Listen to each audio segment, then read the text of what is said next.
السلام عليكم ورحمة الله وبركاته.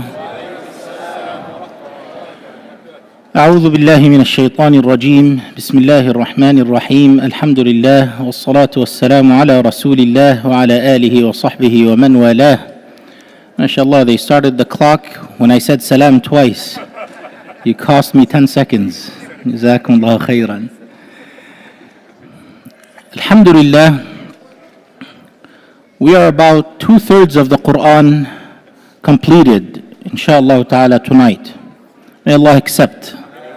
And for all of us at home or individually present, please try to start if you haven't started reading the Quran, and read with a purpose. Try to understand on a micro level, on a macro level, seeking Allah's guidance, seeking the many resources at your fingertips. That being said, in Surah Al-Qasas, Allah subhanahu wa ta'ala gives us the most repeated story in the Quran, the story of Sayyidina Musa alayhi wa ala nabiyyina as-salatu was-salam. But in particular, when he left Egypt, fleeing to save his life from Fir'aun and his elites, who had planned and were determined to kill him.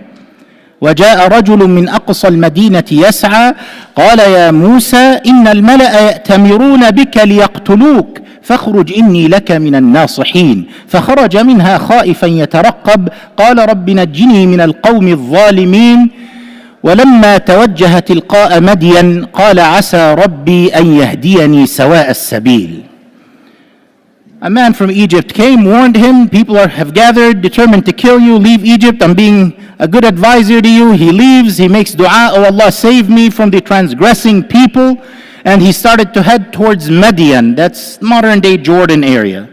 So he's from Egypt, going all the way across to Jordan, present day, Madian.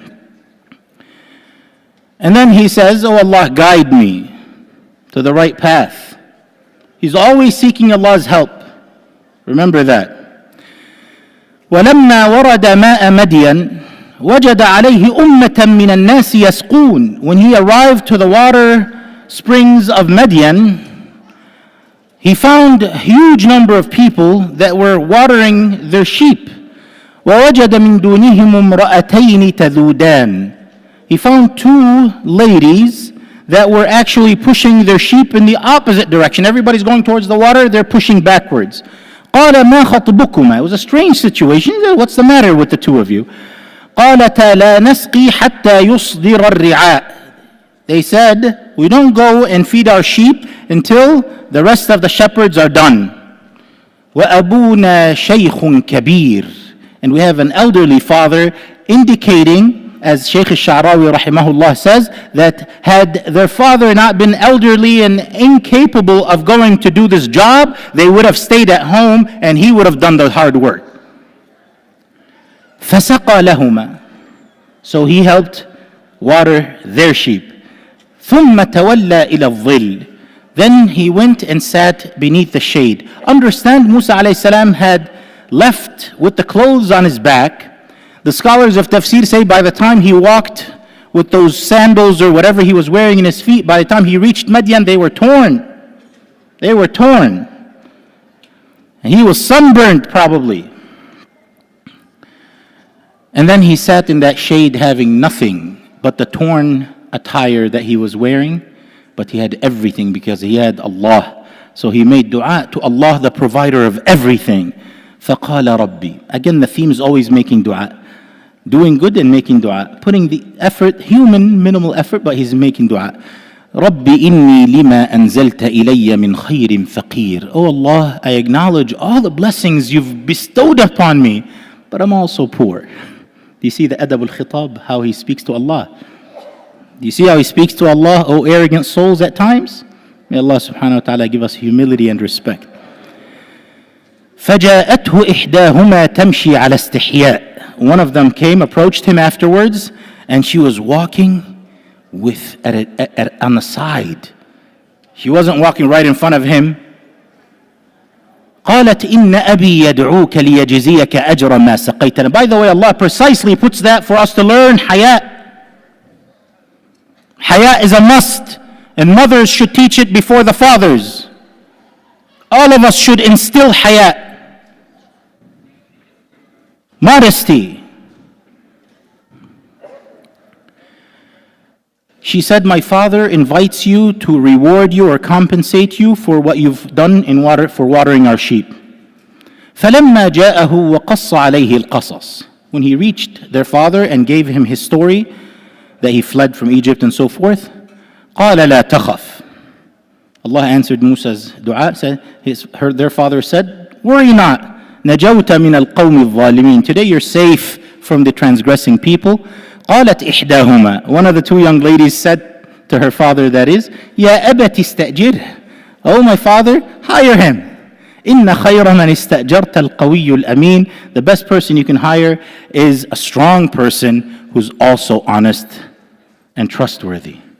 So he had the skill set and he had also the honesty. قال إني أريد أن أنكحك إحدى ابنتي هاتين. The father was very sharp. Please, fathers and mothers, pay attention. First of all, have an open dialogue with your children. Give them that safe space to communicate. Guide them when they're misguided. The young lady, had enough confidence in her father and hers relationship to be able to hint to her father that he's a good man. And the father was sharp enough to catch on that. He received it right away. And he didn't receive it and have some sort of weird resentment that many fathers may have today. No, his response was, I would like to marry you to one of my two daughters. Right away he got it. And there's no shame in that. And then he told him what the mahr is going to be. And then eventually Musa alayhi salam, he worked for him for 10 years and he got married and he had a home to stay in and so forth. The point being,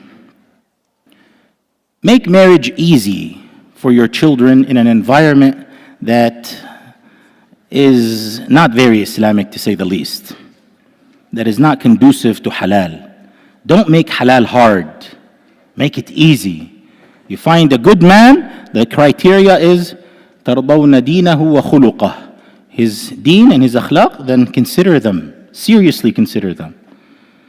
Today we have people that still think they must marry from the same zip code. I get cases where the mother has, you're not my son and I disown you if you marry outside our tribe. What kind of jahiliyyah is this? What kind of ignorance is this?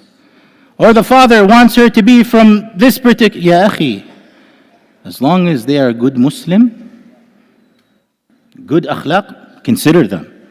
So let's break this boundary. This is practical application of our deen. All of us, Muslims, forget where you came from when it comes to boundaries of marriage. You're no longer in Karachi, Cairo, or Saudi Arabia. You are here, and we are the only brothers and sisters for one another. Therefore, seriously consider a good man when they come and a good young lady when she comes. And stop having these weird, artificial, racial, geo-economical boundaries that are self-imposed on us, that make our children suffer because of our self-imposed ignorance. Let's decondition ourselves. Seriously, every one of us. And we do have the MD syndrome, with all due respect. If he's not an MD, he's not good enough. It's wrong. That's wrong. Consider your child to be married to a good, or your daughter, adult that is obviously, or son to be married to a good Muslim and Muslimah. And stop putting all of these artificial conditions. May Allah subhanahu wa ta'ala have us learn from the Quran. May Allah have us heed to the guidance of Allah presented for us in the Quran. May Allah subhanahu wa ta'ala bless all those who are trying to get married with beautiful, righteous, healthy spouses. And those who are married, may Allah bless their marriage even more, preserve them and give them more love and harmony. The conclusion, Musa alayhi salam from Egypt, born and raised, originally Bani Israel tribe, married a lady from Midian, the daughter of Shu'aib, and mashallah, Allah gave them birth on the way back to Egypt. with, mashallah, as in today's modern terminology, multiracial child, mashallah. And then you had Prophet Muhammad sallallahu alaihi wasallam married Maria from Egypt as one of his wives, and he also married Safiya radiallahu anha, who embraced Islam, and she was from the Jewish tribes. And he had the Arabiyat, mashallah, and so forth. And you had Ibrahim alayhi salam married Sarah, married Hajar. So mashallah, if you look in our faith tradition, really look, then you will see, mashallah, that these boundaries were transcended. Jazakumullahu khaira wa qumu ila salatikum yarhamukum.